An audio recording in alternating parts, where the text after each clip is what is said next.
Hey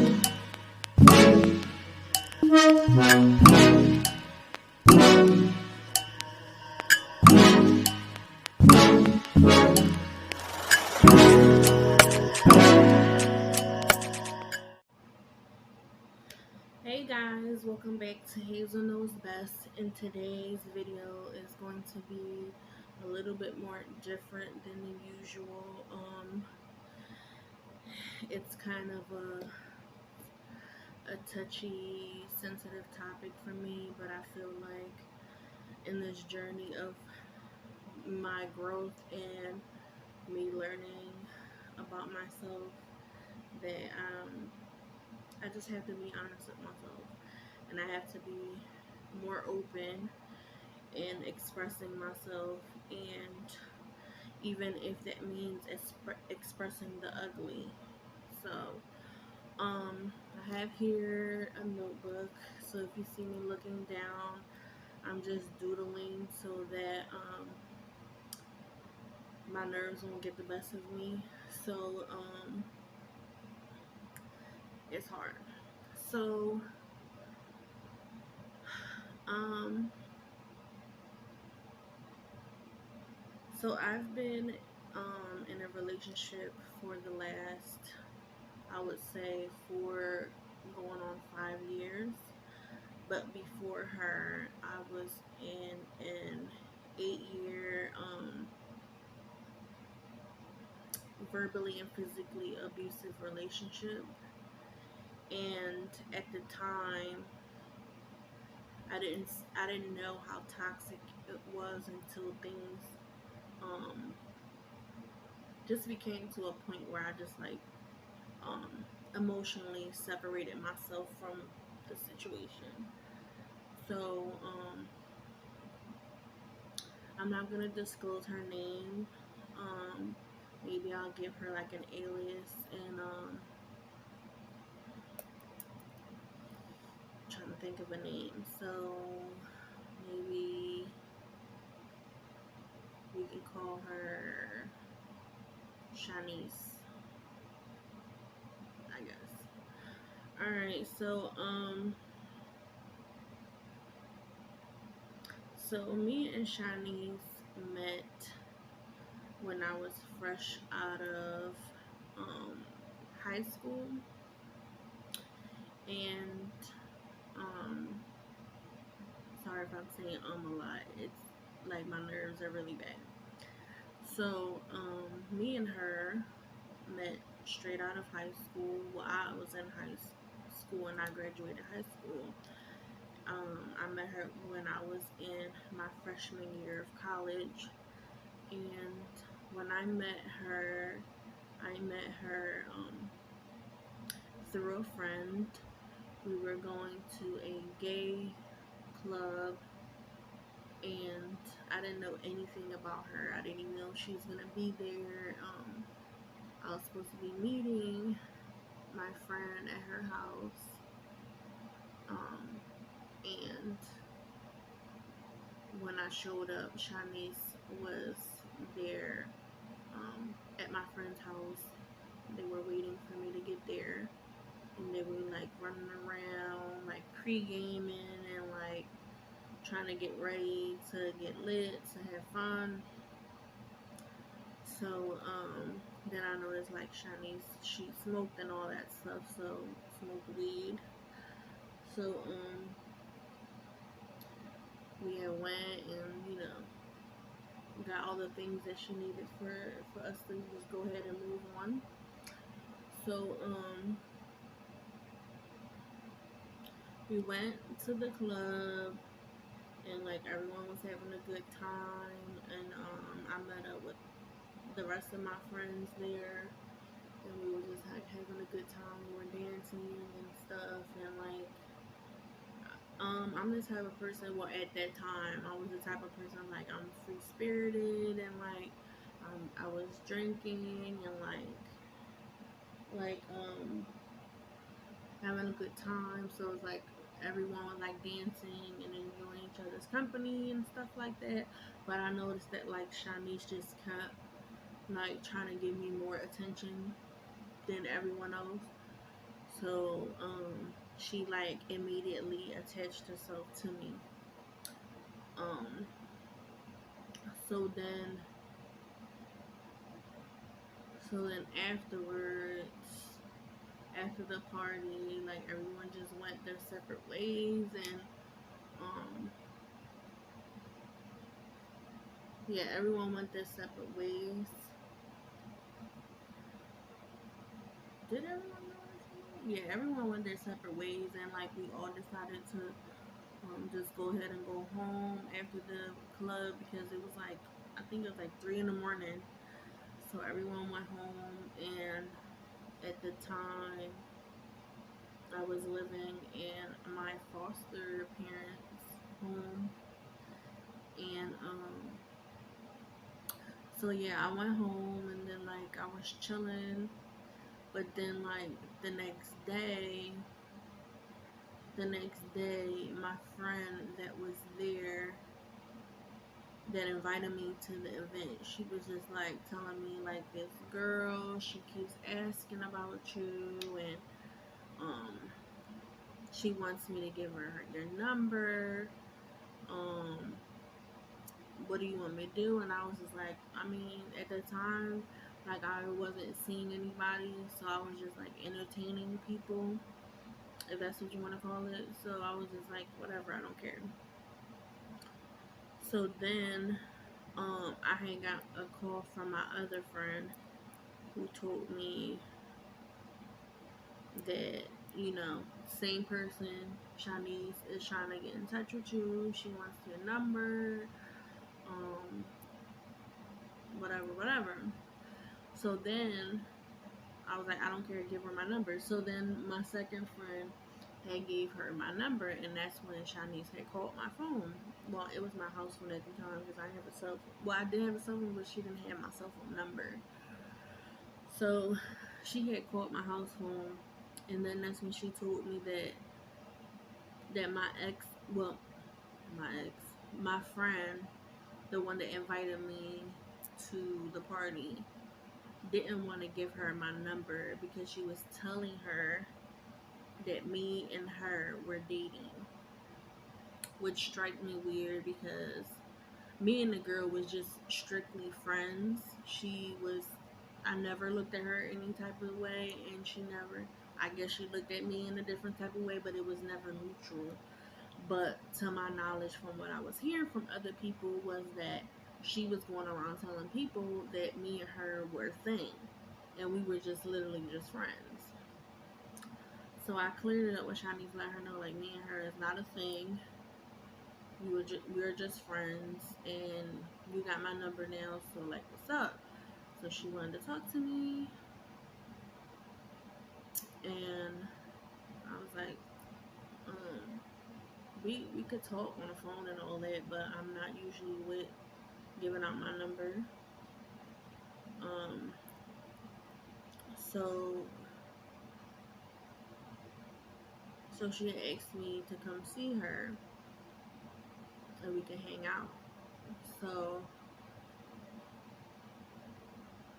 um, to my knowledge, from what I remember, because it was so long ago, we all decided to go and hang out at um my second friend, my second friend girlfriend. I'm gonna call her Chance.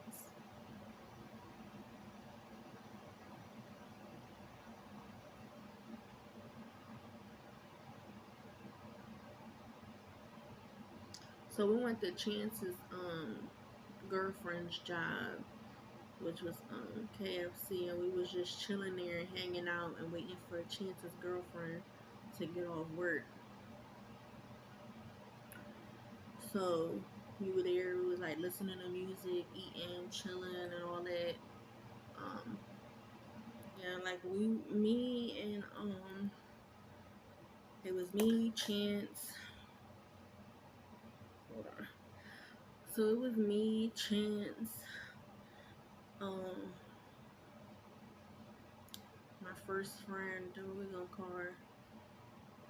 We gonna call her T.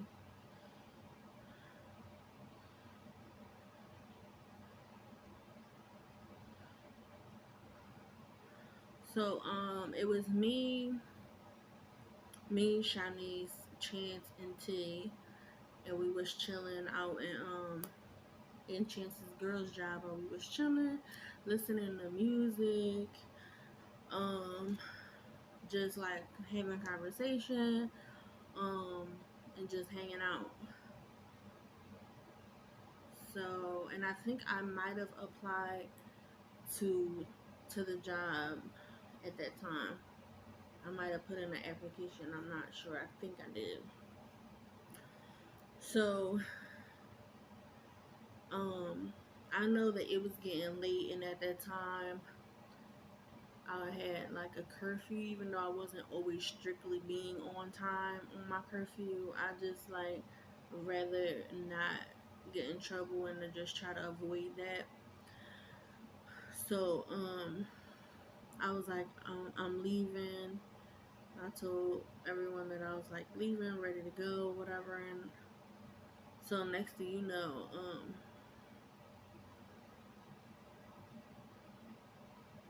the Chinese wanted to leave when I left to get on the L, which is the train up here in Philly. She wanted to get on the train as well and go home. She was ready to go home too. So, um, and then after that, well, she didn't end up leaving when I left. I just ended up leaving by myself to what from what I can remember. I don't know. It's too crazy. So we ended up establishing a relationship. So we ended up talking and stuff like that. And then um,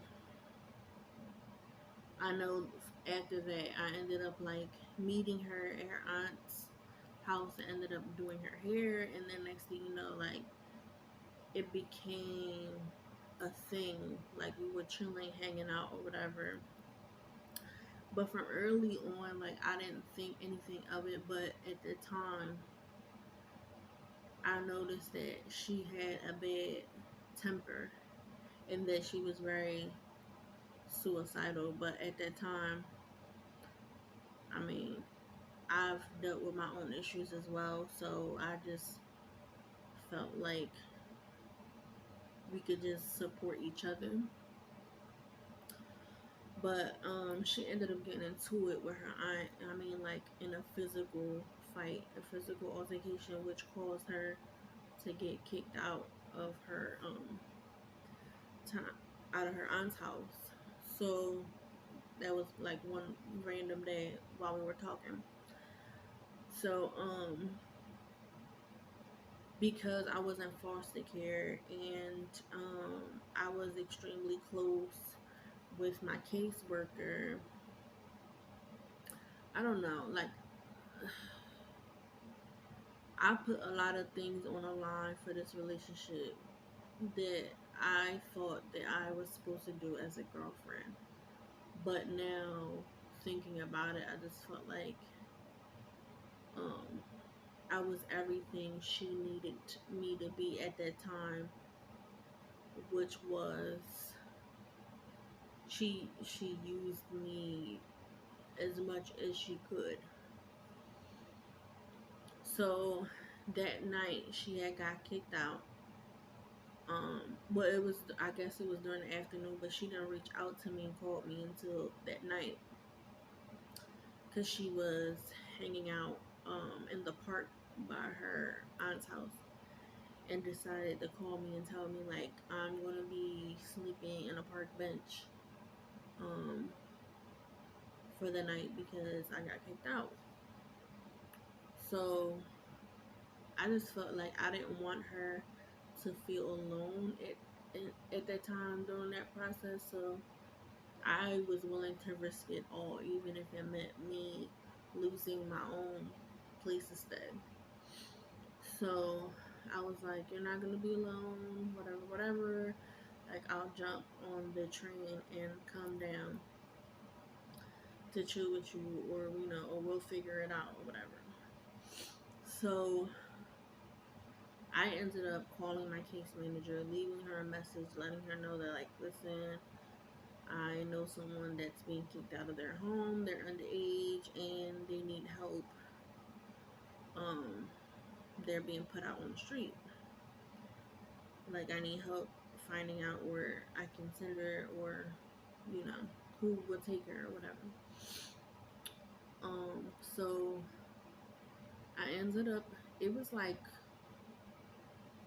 1 in the morning or 12, 1 in the morning. I ended up getting on the train and like going to where she wanted me to meet her at. But at that time, her phone had died, and she didn't have no money on her to call me. So I'm waiting at the bus stop, waiting for her, and like I was waiting out there for hours, and it was a place that no one should be at.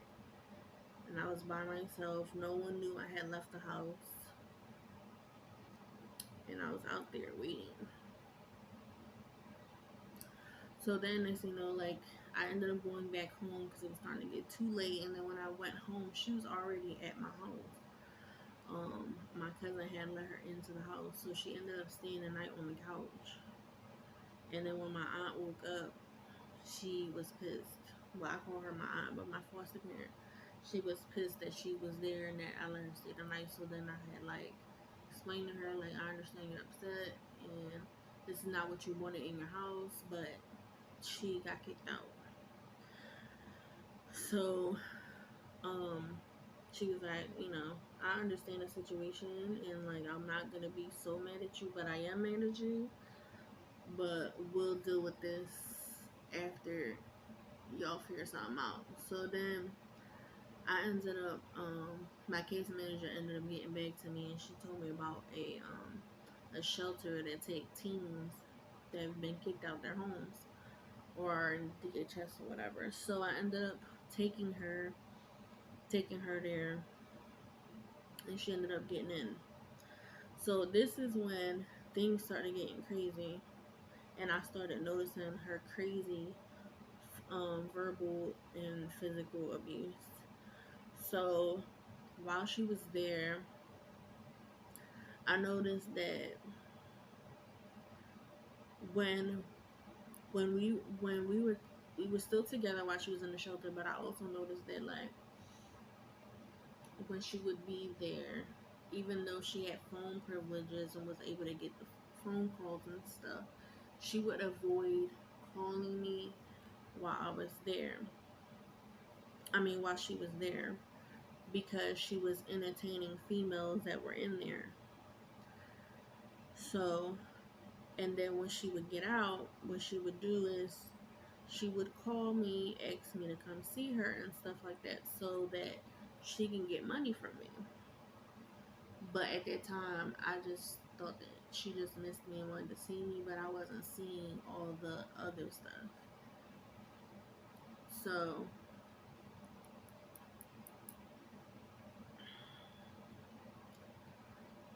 then she ended up moving to another one. I mean, listen, here's the thing.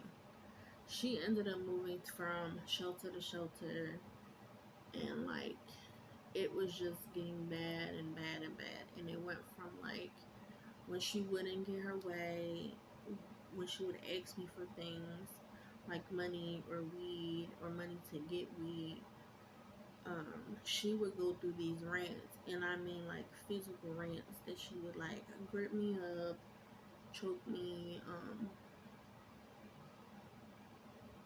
verbally abuse me, like say all kind of things to try to get me to give her the money, and just so we can get over the situation.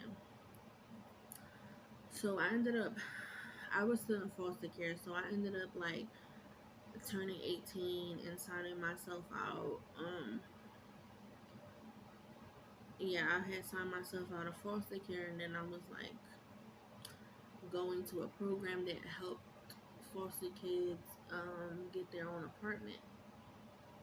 But at that time, I was also like dealing with my own stuff because my mom was being incarcerated, and I had to like fend for my household that we were staying at with my mom and her husband. I had to like step up and stuff, and I was working, and it just seemed very convenient for her because um, my thoughts